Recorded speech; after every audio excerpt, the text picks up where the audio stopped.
कथा कहूँगी कि प्रभु श्री राम जी जब बंदरी सेना लेकर के लंका पर चढ़ाई की तो समुद्र पर अपना डेरा डालते हैं, शिविर डालते हैं। वहीं पर रहने के लिए तो सोचते हैं कि यज्ञ पहले शंकर जी का हम अपना कर ले, यज्ञ कर लें, शंकर जी को पूजा पाठ कर ले, आराधना कर ले, ताकि हमें लंका पर चढ़ाई करने में कहीं असुविधा न हो। महादेव जी की कृपा बनी रहेगी तो हम लंका जीत पाएंगे। यही आज हम कथा कहेंगे। क्या प्रभु शंकर जी का स्थापना करते हैं तो वहाँ पर पंडित की ज़रूरत पड़ती है, जो कि वहाँ पर उनके साथ में सारे ऋषि भालू थे, बंदरी सेना थी। और उस वीरान जगह पर समुद्र के तट पर कहाँ से पंडित आए और कौन स्थापना कराए शंकर जी को, ये सोच में प्रभु श्री राम जी पड़े हुए हैं। यही कथा कहेंगे कि क्या वो अपना स्थापना पंडित को बुलाकर करवा पाए, और करवा पाए तो कैसे करें, कहाँ से पंडित बुलाए, कौन पंडित आकर के उनके शंकर जी के वहाँ पर स्थापना किए और पूजा पाठ करवाया। तो पहले प्रभु का हम नाम ले लेते हैं। भक्ति भक्त भगवंत गुरु चतुर्नाम बपु एक, तिनके पद बंदन करो नासे विघ्नयनि। सिए मांडवी उर्मिला श्रुति कीरति बरबाम, चारु सुवन चारु रतन तुलसी करत प्रणाम। भाषा तुलसीदास कृत कथा करो अनुसार, आसन लीजय हृदय महूँ आया हूँ पवन कुमार। मंगल भवन मंगल हारी, द्रवहु सुदशरथ अजीर बिहारी। मंगल भवन अमंगल हारी, अमंगल को हरने वाले प्रभु श्री राम जी अयोध्या में राजा दशरथ जी के घर में 4 अंश से प्रकट हुए हैं। क्या आप सब जानते हैं कि जहाँ पे प्रभु श्री राम जी रहेंगे और वो भी 4 अंश से, तो क्या अमंगल हो सकता है? लेकिन विधि के विधान जो लिखा होता है ना, वही होकर रहता है। देवता हो, पितृ हो, राम हो, विष्णु हो, कोई भी हो, जो मनुष्य रूप में आया है वो तो विधि को लिखना नहीं टाल पाएगा, असंभव है। जबकि प्रभु श्री राम जी के घर खुद ही होनी में अनहोनी हो गई। जब राजा दशरथ जी राज्याभिषेक देने के हुए तो कितनी बड़ी अनहोनी हो गई, कितनी बड़ी अनहोनी हो गई। आप सब ये कथा सब जानते हैं। कोई उतना सुंदर अवसर पर राजा दशरथ के घर में इतनी बड़ी अनहोनी हो गई, जिनका पुत्र राम, जिनका पुत्र भरत, लक्ष्मण, शत्रुघ्न, 4 बहुएं रत्न थी। वो एक देवी थी, लेकिन मनुष्य रूप में थी, सामान्य नारी बनी हुई थी।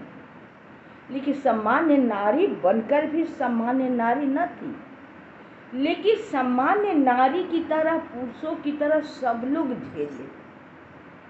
और मर्यादा के साथ अपना धर्म बचाते हुए झेले। क्यों? इसलिए कि ये देख करके, सुन करके, इतिहास सारा पढ़ करके मनुष्य के आगे जब विपत्ति आएगी ना तो घबराएंगे नहीं। वो विपत्ति को सहने में, झेलने में उनकी, ये मेरी जो कथा सुनेगा, मेरा ये जो चरित्र पढ़ेगा, समझेगा गहराई से, उसे संतावना अवश्य होगा कि जिसके विरह में राजा दशरथ जी अपना प्राण त्याग दिए। राजा दशरथ जी के 4 पुत्र थे, लेकिन क्या उनके साथ हुआ कि अंतिम संस्कार करने के लिए एक पुत्र भी न थे। उनके घर जैसी विपत्ति किसके पास पड़ी है? किसी के पास नहीं पड़ी है। यहाँ तक कि वशिष्ठ मुनि जी काठ के नाव बनवा करके उसमें सरसों का तेल डाल करके राजा दशरथ जी के शव को रखना पड़ा। के देश में भरत शत्रुघ्न अपने ननिहाल में रहा करते थे। वहाँ पर मंत्री को वशिष्ठ मुनि जी ने भेजा कि जाओ बुला लाओ, लेकिन ऐसे मिलना ताकि भरत जी को किसी प्रकार की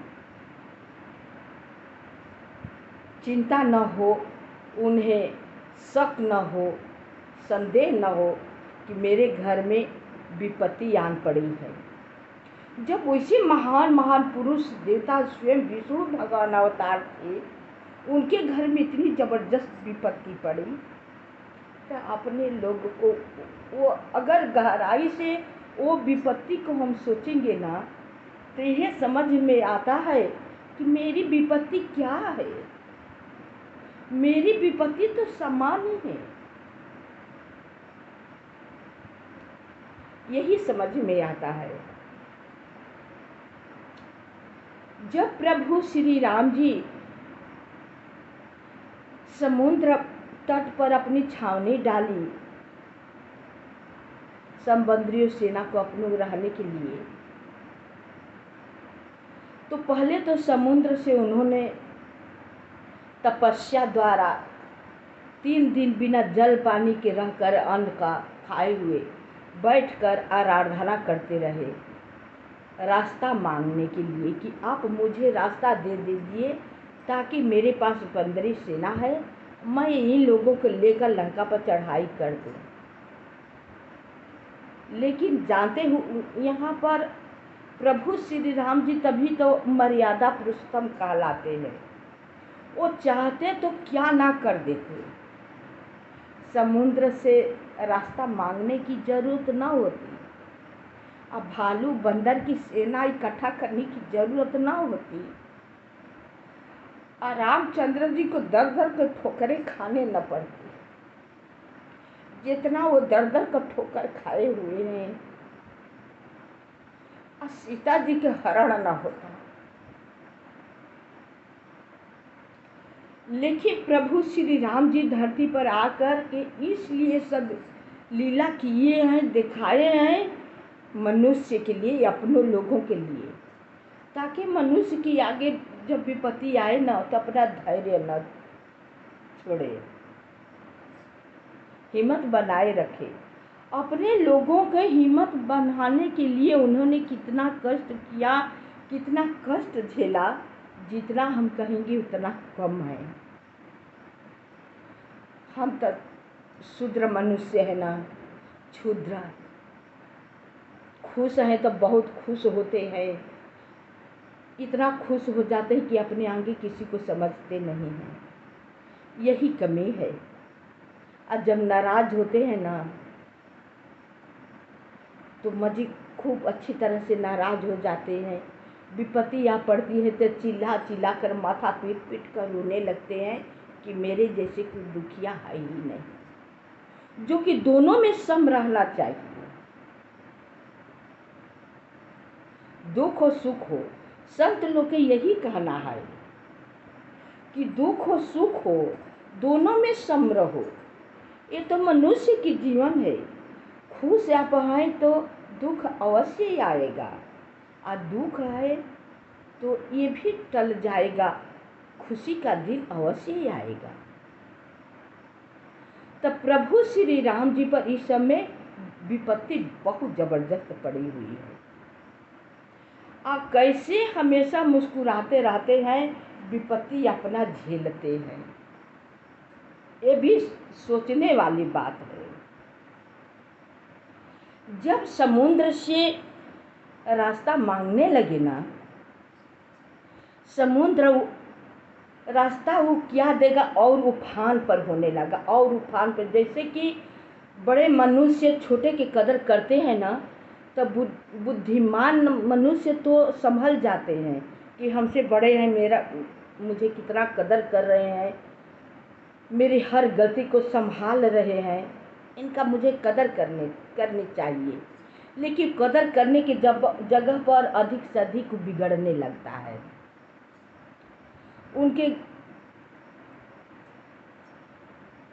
वो मनुष्य से इतना घृणा करने लगता है कि द्वेष निगाह से, घृणा निगाह से देखने लगता है, ईर्ष्या करने लगता है, सोचता है कि इनको हम क्या से क्या नहीं कर देंगे। यहीं पर बहुत जबरदस्त भूल होती है।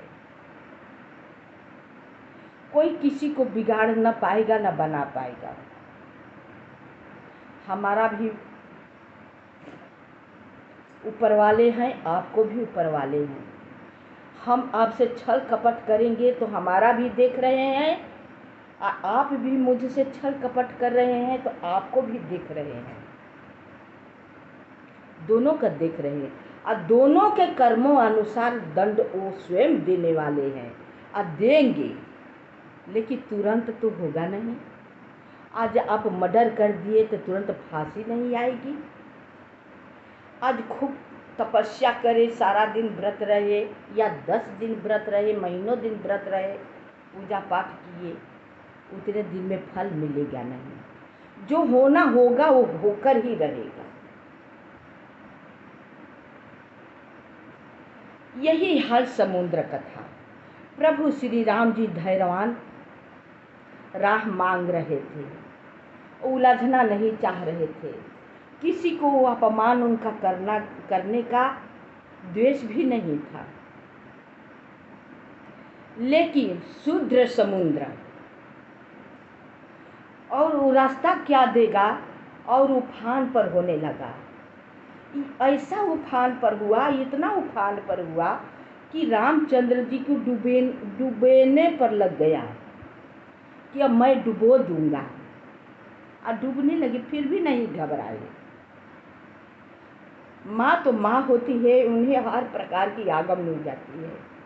अयोध्या में माता कौशल्या जी को स्वप्न में दिखाई पड़ जाता है कि मेरा पुत्र पर आपत्ति पड़ी हुई है, मेरा राम डूब रहा है समुद्र में। उस स्वप्न देखकर भरत के पास जाती हैं। भरत, राम पर विपत्ति आन पड़ी है, जंगल में समुद्र मैंने स्वप्न देखा, वो डूब रहा है। भरत भी कोई आसान पुरुष न थे। उन्होंने माता को समझाते हुए बोले, माँ, भैया जिसको न डूबे थे, भैया को डुबोने वाला कौन है? वो आपको भ्रम है, स्वप्न है, भैया को कहीं पे कुछ नहीं होगा। समझा बुझा देते हैं, लेकिन बात तो हकीकत थी। अब प्रभु श्री राम जी को वहीं पर समुद्र की यहाँ तट पर गुस्सा होते हैं, क्रोध यानी क्रोध करते हैं। कहते हैं, शूद्र पर सुनारी, इस सब ताड़न की अधिकारी। वहीं पर प्रभु श्री राम जी बोले हैं लक्ष्मण जी से कि शूद्र यानी मतलब छोट बुद्धि वाले, पशु, नारी, ये सब कंट्रोल की बातें हैं। इन लोगों के कंट्रोल की चीज़ है, इन लोगों पर कंट्रोल जरूरी होता है। अगर कंट्रोल न किया जाए ना, तो अपने मर्यादा लांघने में कोई दिक्कत ना होगी। अपनी मर्यादा सब भूल जाते हैं कि मेरी मर्यादा क्या है, मेरी औकात क्या है, मुझे कैसे रहना चाहिए, सब भूल जाते हैं। प्रभु श्री राम जी बोले, लक्ष्मण बाण लाओ, अभी इन्हें बाण से सुखा देता हूँ। फिर भी समुद्र नहीं मानता है। लक्ष्मण जी तो चाहते थे, खुद ही तुरंत क्रोध में आ जाते थे, धनुष बाण ले आए, एक बाण मारे तो सारा समुद्र का जल खलबलाने लगा, खौलने लगा। दूसरा बाण मारे तो जो अंदर के जितने जीव जंतु थे सब मरने लगे। अब तीसरा ही बाण मारने वाले थे कि समुद्र सूख जाता। तीसरा बाण जब निकाले, अपने प्रत्यंचा पर चढ़ाए, समुद्र अपने थाली में भेंट लेकर के राम जी के पास उपस्थित हो गए, ब्राह्मण के वेश में। बोले, हे प्रभु, मुझे क्षमा कर दीजिए, मैं आपको महिमा को नहीं पहचान पाया, अब क्षमा कर दीजिए।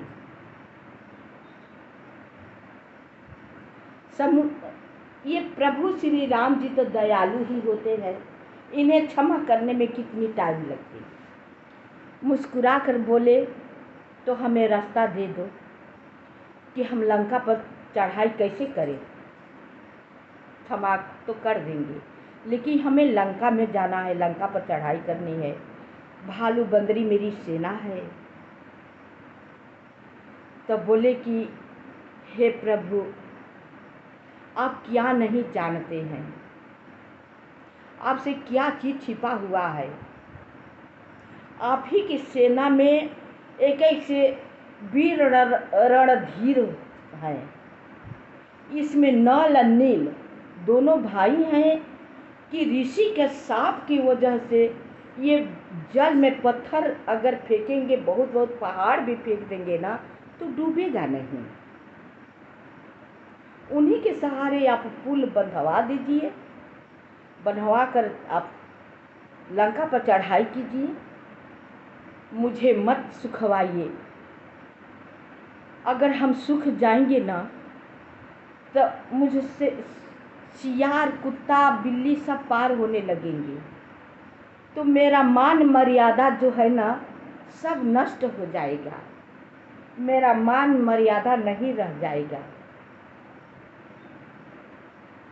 प्रभु श्री राम जी नील की तरफ देखे, तो ये भी ऋषि श्राप जब दिए थे तो कहे थे कि भूल जाओगे, तुम्हें कोई याद दिलाएगा तब आएगा। लेकिन तो प्रभु हम लोग भूले हुए थे। तो नल नील से पुल बंधवाया गया। हनुमान जी राम राम सारे पहाड़ों पत्थर पर लिखने लगे। अब इधर प्रभु श्री राम जी शंकर जी का स्थापना करने लगते हैं, यज्ञ करने लगते हैं। जब यज्ञ करते हैं तो पंडित की आवश्यकता पड़ती है। अब पंडित कहाँ से आए? अब पंडित वही चाहिए, ऐसा पंडित चाहिए कि जो किसी के यहाँ दक्षिणा न लिया हो, किसी के यहाँ भोजन न किया हो, ऐसा पंडित चाहिए। ऐसा पंडित है कहाँ पे?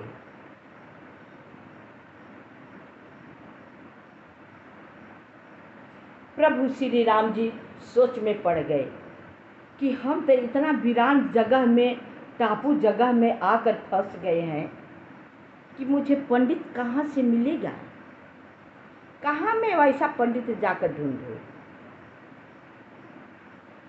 तब प्रभु श्री राम जी क्या नहीं जानते, मुस्कुरा कर रह गए। सोचने लगे कि पंडित तो ऐसा लंका में रावण है, विद्वान, किसी की यहाँ दक्षिणा नहीं लेता है। किसी के यहाँ वो भोजन नहीं करता है। ये पंडित तो लंका में मिलेगा ऐसा। हम कथा को यहीं पर विसर्जन करते हैं। शेष भाग अगले वीडियो में। आप सबको कथा अच्छा लगे तो लाइक शेयर अवश्य कीजिएगा, सब्सक्राइब कीजिएगा, कमेंट कीजिएगा, क्योंकि आप ही सबका लाइक सब्सक्राइब मुझे हिम्मत देता है आगे बढ़ने को। आप ही सबकी कृपा से, आप ही सबका जोर से, सहयोग से हमें आगे बढ़ेंगे, इसलिए आप सबकी ज़रूरत है।